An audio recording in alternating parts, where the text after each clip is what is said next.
तो ये जो आप एक्ट बनाने की बात कर रहे हो यूसीसी, ये बेसिकली आप हिंदुओं के उन सारे एक्ट को खत्म करना चाहते हो, मुसलमानों को तो आप सिर्फ एक चीज को खत्म करना चाहते हो, शरीयत एक्ट 1937 जो सिर्फ 2 पेज का एक्ट है, जो कॉन्स्टिट्यूशन से हमारे लिए अलाउड है, आप उसको खत्म करने के लिए तमाम हिंदुस्तान के हिंदू। ठीक है, एक मिनट रुक जाइए, मैंने पूरी बात सुनना शायद पूरी बात सुनिए ना। संगीत रागी 10 सेकंड आप छोड़िए, फिर मैं राखी राठौर जी के पास जाऊंगा। संगीत रागी जी सिर्फ 10 सेकंड, फिर राखी राठौर जी। देखिए सबसे पहली बात तो कि directive principle of state policy में आर्टिकल 44 है जहां पर यूनिफॉर्म सिविल कोड की बात की गई है। दूसरी बार 7 बार कम से कम सुप्रीम कोर्ट और हाई कोर्ट के बेंच ने यह कहा है, ऑब्जर्वेशन दिया है, राय दिया है कि भाई इस देश में एक यूनिफॉर्म सिविल कोड होना चाहिए। तीसरी बात मैं कह देना चाहता हूं कि ये स्पेशल जो इनहेरिटेंस का मामला है, सक्सेशन का मामला है, शादी के उम्र का मामला है, ये शरीयत से देश में नहीं चलना चाहिए। ये शरीयत आप अमेरिका में जाकर के तो ये नफासत नहीं पढ़ते हैं, ये जाकर के स्पेन में नफासत तो नहीं करते हैं, ये फ्रांस में नफासत तो नहीं करते हैं, भारत के अंदर चाहिए। क्योंकि आपकी गजवाए हिंद की मानसिकता जो थी वो 1947 से पहले थी, और उसके बावजूद भी इस मानसिकता से इस देश का मुस्लिम समाज एक रैडिकल कट्टरवादी तत्वों से बाहर नहीं निकल करके आया है। कहां से लेके आते हैं इसको गजवाए हिंद को? अरे कौन से इंस्टीट्यूट में पढ़ गए सर गजवा? वही है तो सड़कों पर कहता है कि 15 मिनट के लिए छोड़ दीजिए। गजवा हिंद क्या है? सर तन से जुदा के नारे लगाता है, वही कहता है इस देश में हम इस्लाम का शासन स्थापित करेंगे। पीएफआई क्या था? सिम्मी क्या था? सिम्मी किस लिए बना गया? पीएफआई क्यों बनाया? कितने देश का कानून आप मानते हैं वो शाहीन बाग से पता है। शाहीन बाग से पता है कि इस देश का मुसलमान का एक तबका हुआ है वो कितना इस देश के कानून को मानता है। आप कहते हो हम हिंदू राष्ट्र बनाएंगे, ये है गजवा हिंद। इसको क्यों नहीं कहते आप ये गजवा हिंद है? जब इसको हिंदू राष्ट्र में किसी के साथ भेदभाव नहीं है, इस्लामिक राष्ट्र में भेदभाव है। ये मान लेते शाहिद अली साहब। मैं सीधे राखी जी के पास जाऊंगा। राखी जी इनके तर्क से सहमत है? नॉन सेक्युलर आप मतलब आप तो धर्मनिरपेक्षता को छिन्न भिन्न करना चाहती है, सेक्युलरिज्म को खत्म करना चाहती है यूसीसी लाकर, ये तर्क दे रहे शाहिद अली साहब। देखिए दीपक जी, यूसीसी सिर्फ देने के लिए आएगा। मैं वही बात कहना चाहूंगी जैसे सीए, जब हम लोग सीए की बात करते थे तब भी वो कुछ देकर गया था, और यूसीसी को हम जेंडर इक्वालिटी और वुमेन एम्पावरमेंट के रूप में देखते हैं। महिलाओं को अधिकार मिलेंगे, जो अधिकार लगातार कई सालों से मिल नहीं रहे थे, उन अधिकारों के लिए महिलाओं ने लगातार काम किया। और अब जाके मैं धन्यवाद देना चाहती हूँ मोदी जी को, लगातार भारतीय जनता पार्टी के मैनिफेस्टो का हिस्सा रहा है। और मैं पूछना चाहती हूँ शाहिद जी से और दानिश जी से कि आप क्यों नहीं चाहते हैं कि आपकी बहन बेटियों के पास में वही अधिकार हो जो सब महिलाओं के पास हमारे देश में? हमारे देश के अंदर हर धर्म, हर जाति, हर संप्रदाय, हर वर्ग के पास में वही अधिकार क्यों नहीं होने चाहिए? चाहे वो विवाह से रिलेटेड हो, चाहे वो तलाक से, उत्तराधिकारी से हो, हर तरह से अधिकार अगर सेम होंगे तभी हमारा देश जो है वो आगे बढ़ सकता है। आप प्रॉब्लम बताते हैं कि आप गोवा के अंदर यूनिफॉर्म सिविल कोड लागू है तो वहां के मुस्लिमों को प्रॉब्लम नहीं है। आपको क्यों लगता है कि हर बात में आपको प्रॉब्लम होगी? देखिए, किसी भी समाज के अंदर अगर कोई कुप्रथा है तो उसको ठीक करना, उसमें एक्सरसाइज करना जरूरी होता है। और लगातार हम लोग इस बात को कह रहे हैं कि जब तक एक कानून, एक देश, एक निशान और एक पहचान की हम लोग जो बात करते हैं, एक कानून नहीं होगा तब तक हमारा देश उस लेवल पर विकास नहीं कर सकता जिस लेवल पर हम लोग चाहते हैं। अभी तक देखिए राशिद जी और दानिश जी इसमें समस्या क्या है ये बताने में नाकाम रहे। उन्होंने प्रॉब्लम नहीं बताई है कि हमें ये प्रॉब्लम है यूसीसी की वजह से।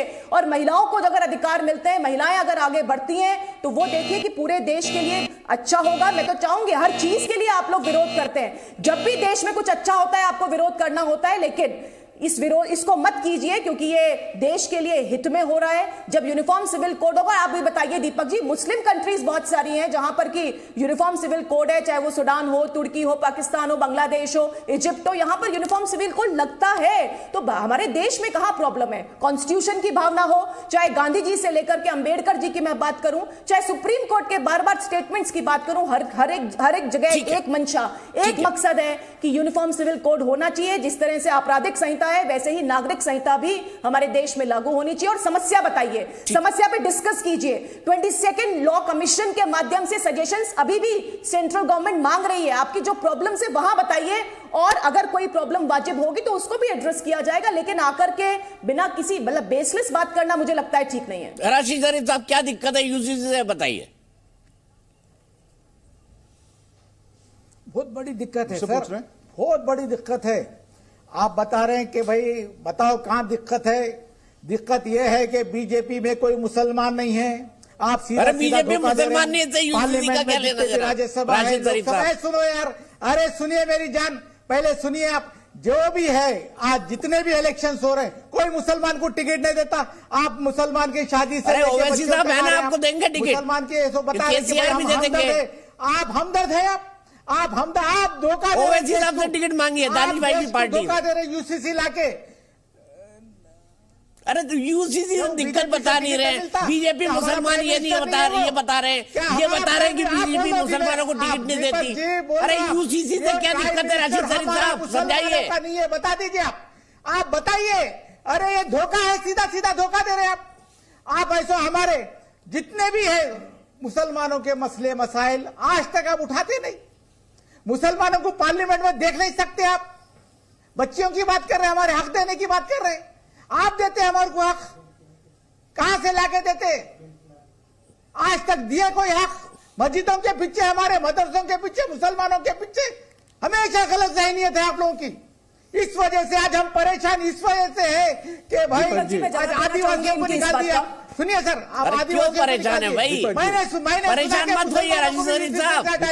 मैंने शाहिद भाई से पूछा कि आपको 9 साल में किसी ने परेशान किया, आपको किसी ने वकालत करने से रोका, आपको अपने दीन के काम करने से रोका? राशिद शरीफ साहब आपको रोका तो बता दीजिए, बताइए राशिद शरीफ साहब। हम कैसे रहना है, क्या खाना है, क्या पीना है, कितने सारे। अरे यूसीसी में ये नहीं है भाई, क्या खाना है, क्या पीना है, क्या रहना है। जो खाना खाइए, जो पीना पीजिए, जैसे रहना हो रहिए। यूसीसी में ये सब नहीं है। दीपक जी, राशिद जी को यूसीसी में कोई समस्या नहीं है। इनको समस्या लगातार आदरणीय मोदी जी का सबका साथ सबका विकास की जो पॉलिसी है उसमें काम, उससे समस्या है आपको। अगर आप ये चाहते हैं कि समाज के लिए मोदी जी ने क्या किया तो मैं बता देती हूँ उन चीजों को। यूसीसी का गोया देखिए राशिद जी, अरे तमाशा कर रहे हैं यूसीसी में। राशिद जी, यूसीसी में समस्या आप बता नहीं। अरे एक नजर से देखना पड़ेगा, एक कानून लाने से पहले आपको एक नजर से देखना पड़ेगा सबको। अगर हिंदू को अलग, अरे राशिद साहब गुस्सा ना होइए, गुस्सा नहीं है, बीपी बढ़ जाएगा। राशिद साहब गुस्सा नहीं होइए, बीपी बढ़ जाएगा। राशिद साहब गुस्सा मत होइए, गुस्सा मत होइए, गुस्सा मत होइए। राखी जी कह रही है, अपनी बात कह रही है। राखी नजर से देखना है मेरे भाई, मैं गुस्सा नहीं हूँ, बिल्कुल गुस्सा नहीं हूँ दीपक जी, मैं बिल्कुल गुस्सा नहीं हूँ। अच्छा राखी जी की बात सुन लीजिए। राखी जी, आप नहीं बता पाए ना यूसीसी से क्या दिक्कत है। जरूरत नहीं है आपको कानून लाने की। राशिद जी बोलिए मैडम, बोलिए, सुनो मैं आपकी बात सुन रहा हूं। बता पाए, लेकिन मैं बताती हूँ आपको कि प्रधानमंत्री जी ने अल्पसंख्यक समाज के लिए क्या कहा है। वैसे देखिए हम सबका साथ सबका विकास के ध्येय के साथ चलते हैं, लेकिन आपके जैसे लोग जब चैनल पर आकर बोलते हैं तो आपके लिए डेटा लेकर आई हूं। 37% जो सेंट्रल गवर्नमेंट की योजनाएं हैं उसका लाभ अल्पसंख्यक वर्ग को मिला है।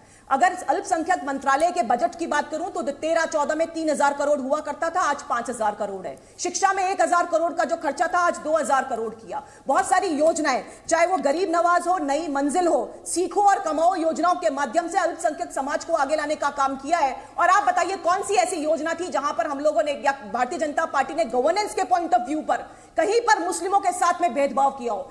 आदरणीय मोदी जी की हमेशा यह भावना नहीं है रही है कि देश का हर व्यक्ति सर्वस्पर्शी समावेशी विकास तभी पॉसिबल है जब हर एक व्यक्ति तक योजनाएं पहुंचे। और आप बताइए, आप टिकट की बात करते हैं, आप ये क्यों नहीं बात करते हैं कि जब हम हर एक व्यक्ति तक पहुंचते हैं, हर एक कहीं पर कोई भेदभाव नहीं किया जाता है। जब कॉन्स्टिट्यूशन की लगातार बात करें तो एक बात ध्यान रखिएगा, ये देश है, हमारा देश है, शरीयत से नहीं चलेगा, संविधान से चलेगा। और संविधान ये कहता है, आर्टिकल 44 जिसके बारे में संगीत रागी जी कह रहे थे कि संविधान मेरे को इजाजत देता है, संविधान मेरे को इजाजत देता है, मेरे को क्या मेरे को कैसा रहना है, क्या खाना है, क्या पीना है, मेरे को संविधान इजाजत देता है। अरे खाने पीने का क्या लेना दे रहा है यूसीसी में राशिद साहब, गजब बात करते हैं। मैं सही बता रहा हूँ, पूरे पैनल को दिखाई 1 मिनट, खाना पीना कहाँ से आ गया राशिद शरीफ साहब यूसीसी में? अरे आप चिकन खाएं, मटन खाएं, बिरयानी खाएं, ये लिखा हुआ यूसीसी में। मैडम बहुत अच्छी बात लिखा हुआ यूसीसी में क्या खाना चाहिए की बात सुन रहा था। अरे राशिद शरीफ साहब, राशिद शरीफ साहब, अरे कुछ बात लॉजिक की करिए ना, ऊपर के बारे से भी कुछ बात करिए। 3,000 करोड़। अरे खाना पीना यूसीसी में लिखा हुआ है क्या? चिकन खाइए कि मटन खाइए, माइनॉरिटी का बजट था, बैगन का भरता खाइए, लिखा हुआ यूसीसी में। नहीं सर, आप बताइए, मैडम बाजू बैठे, मैडम 5,000 करोड़ माइनॉरिटी का था, क्यों 3,000 कर दिए, बताइए जरा आप। क्यों 3,000 में को जवाब दीजिए, क्यों 3,000 करोड़ कर दिया? 5,000 करोड़ का बजट था आपका। तो क्या ये भ्रम की स्थिति है? 3,000 से 5,000 की है राशि जी, झूठ मत बोलिए आकर, डेटा लेकर आई हूं, क्योंकि आप जैसे लोगों को वेरीफाई करना पड़ता है। अदरवाइज मैं तो ये चाहती हूं कि जो 4 वर्ग की बात आदरणीय मोदी जी कहते हैं, गरीब, किसान, युवा और जो हमारी महिलाएं हैं, उन्हीं की बात होनी चाहिए। क्यों इस तरह से धर्म के मामले में डिवाइड करना चाहते हैं? सबके लिए एक जन मैडम, नारी खुश है, युवा खुश है, दलित खुश है, देखिए साफ साफ बात है, सब खुश है, आप माइनॉरिटी भी खुश है, बहुत खुश है, माइनॉरिटी भी, रजिस्ट्रेशन किसान भी बहुत खुश है। के तलाक के इन सब के कानून जो है वो हर एक व्यक्ति के लिए सेम होंगे। इस बात को मानने में कहाँ प्रॉब्लम है? आप अपने रीति रिवाज मानिए, आप अपने त्योहार मनाइए, कौन मना कर रहा है? क्यों क्या भाई, खाना है, आपको क्या पीना है? क्यों? ऐसी बातें आपको आकर के क्यों? आप भ्रम क्यों की स्थिति क्यों हमारा- फैला रहे हैं आप आकर यहाँ पर?